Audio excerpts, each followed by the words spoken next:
Alors on continue. Alors on va faire le montage.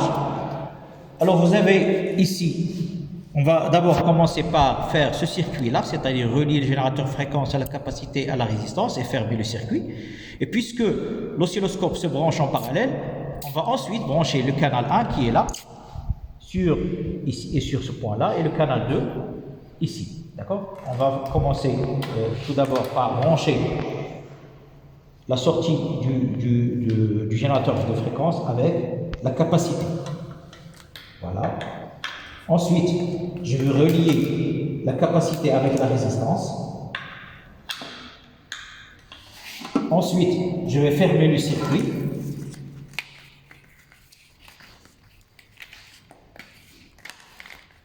Alors, je vais fermer le circuit. Voilà. Alors maintenant, pour le canal 1 qui est ici, je vais le brancher sur le point commun entre la capacité et le générateur. Le point commun entre la capacité et le générateur, c'est ce point. Donc j'ai un fil ici qui relie ces deux points-là. Ils sont au même potentiel. Pourquoi? Parce que là, je néglige la résistivité entre les deux points. Et donc j'ai UA moins UB égale à RI égale à 0, donc UA égale à UB. D'accord? Donc je vais brancher le canal 1 sur l'un de ces deux points. Par exemple, je choisis de le brancher ici. Alors ensuite, le canal 2, je vais le brancher sur le point commun entre la capacité et la résistance. Alors, où est-ce qu'il est le fil qui relie la capacité à la résistance? C'est celui-ci. D'accord? Donc, je vais brancher le canal 2 sur l'un de ces deux points. Je choisis par exemple de le brancher ici. Alors, il reste à relier la masse. Bon, j'ai ici une masse associée au canal 1, une masse associée au canal 2, et puisqu'ils sont reliés par un fil, donc une seule masse suffit. Donc, je vais brancher. Là, je choisis par exemple cette masse-là, et je vais la relier sur le point commun entre la résistance et le générateur. Alors, c'est ce fil-là qui relie la résistance au générateur, donc je vais brancher sur l'un des deux points, ici, par exemple. Alors, notre montage, maintenant, il est prêt. D'accord? Alors, on nous demande d'abord de prendre une résistance de 1 kg. Ça veut dire quoi? Ça veut dire que ici, je vais placer ce cadran, ce bouton-là sur la position 1, puisque ici, 1 fois 1000, c'est 1000 ohms, donc c'est 1 kg. Et les autres boutons, je vais les laisser sur la position 0. D'accord? Alors ensuite, on nous demande de prendre une capacité de 0,1 microfarad.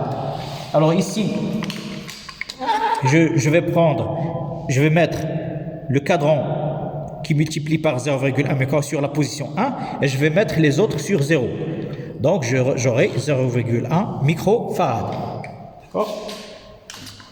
Alors maintenant, on va allumer l'oscilloscope pour visualiser les signaux.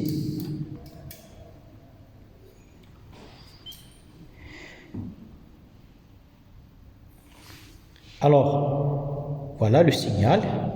Je peux ajuster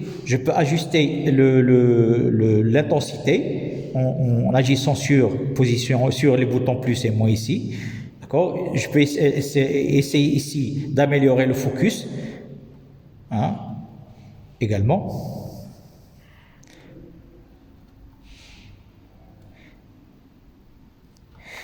Ensuite, ça c'est le signal d'entrée, hein, le signal d'entrée U de T. Il est placé donc sur le canal 1. Alors sur le canal 2, j'ai le signal associé de sortie qui est relié au bord de la résistance. D'accord? Très bien. Donc, maintenant, on va essayer de prendre. Le but ici d'abord, c'est quoi? C'est de mesurer l'impédance. Alors, l'impédance est égale à quoi? Est égale à la tension. On nous demande de prendre une tension d'entrée, c'est-à-dire celle qui est sur la voie 1. On nous demande de prendre une tension de 4 volts. D'accord? Et il nous reste à déterminer le courant IM pour déterminer cette expérimentale. Alors, courant IM, je vais le déduire comment? Eh bien, je vais visualiser en mesurant la tension de sortie qui est sur le canal 2, je peux déduire, connaissant la résistance, je peux déduire le courant IM. D'accord? Donc ça c'est le principe de base. D'accord? Très bien. Alors maintenant on va essayer de prendre une tension d'entrée qui est égale à 4 volts. D'accord? Sur la voie 1. Alors ici, ce que je mesure ici, je ne mesure pas la tension en volts directement. Ici, je mesure une longueur, d'accord, une longueur en centimètres. Alors pour avoir une tension en volts, j'ai une sensibilité, je dois multiplier par la sensibilité. Ici par exemple, on choisit une sensibilité égale à 2. Ça veut dire quoi? Ça veut dire que 2 ici, c'est 2 volts par division, c'est-à-dire par centimètre. C'est-à-dire que chaque centimètre, c'est-à-dire mesure 2 volts. D'accord? Très bien. Alors ici, je voudrais expliquer une chose. Alors ici, j'ai une tension sinusoïdale. Alors, l'amplitude, c'est la moitié du signal, hein? L'amplitude maximale. Et la tension crête à crête, c'est du sommet vers le sommet. Donc la tension UM égale à UCC sur 2. Il faut garder ça à l'esprit. Donc, pour avoir la tension, je dois mesurer la longueur, crête à crête, d'accord, que je vais diviser par 2. D'accord? Ça, il va me donner YM. Et je dois multiplier par la sensibilité en volts, le centimètre se simplifie, il me restera une tension de 4 volts.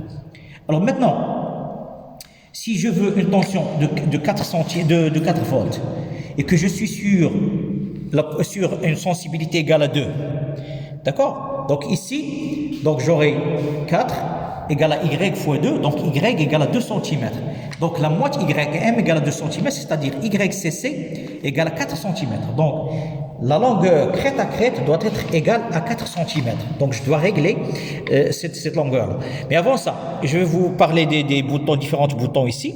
Donc j'ai ici le bouton position, hein, qui me permet de déplacer le signal verticalement. Hein. Ça, c'est relatif à la voie 1. Celui-là est relatif à la voie 2. Ici, pour déplacer horizontalement le signal, j'ai une position X position. Hein. Donc, je peux le déplacer horizontalement. D'accord?